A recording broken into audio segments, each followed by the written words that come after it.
Sustainable development, really the first step is beginning by meeting a felt need, which will bring people on board.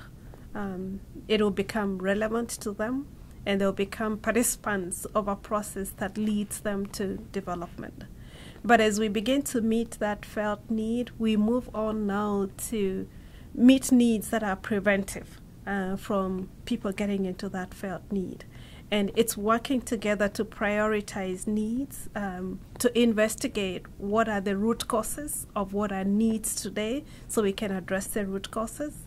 And it's engaging people through training, them gaining knowledge as to how they can address their own needs, but also getting involved in meeting those needs, that skills and giftedness is enabled through the community, that they become resource persons in the change process. And that's the root cause of sustainable development, that people are equipped and are trained and are engaged in their own development, that it becomes sustainable. We can work with people who are in need right now, but you want to work with others who are vulnerable to getting into that same situation where they will be in need. And it's a preventive approach to community development. Empowerment of the vulnerable for us in Life in Abundance is coming alongside people who are at the verge of becoming poor or at the verge of becoming destitute, and working with them to protect them, to prevent them from falling into that pit. For example, working with the vulnerable children.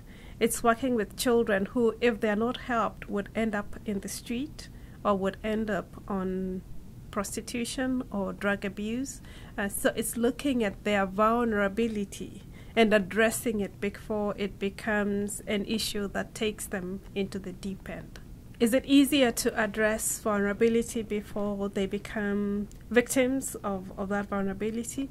Definitely yes. And that for us is a preventive approach to development, that the needs of the poor are being met before they become impactful.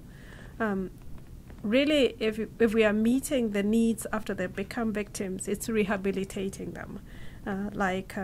Looking at children, after they've become impacted by their vulnerability, they end up on the streets and they get into drug abuse, they get into prostitution, and taking them from that and rehabilitating them to a place where they can lead normal lives and use their lives in ways that are impactful and valuable to others. It takes a process. And it's possible that they will fall back into that. So addressing vulnerability is the preventive approach to development before people become victims of poverty.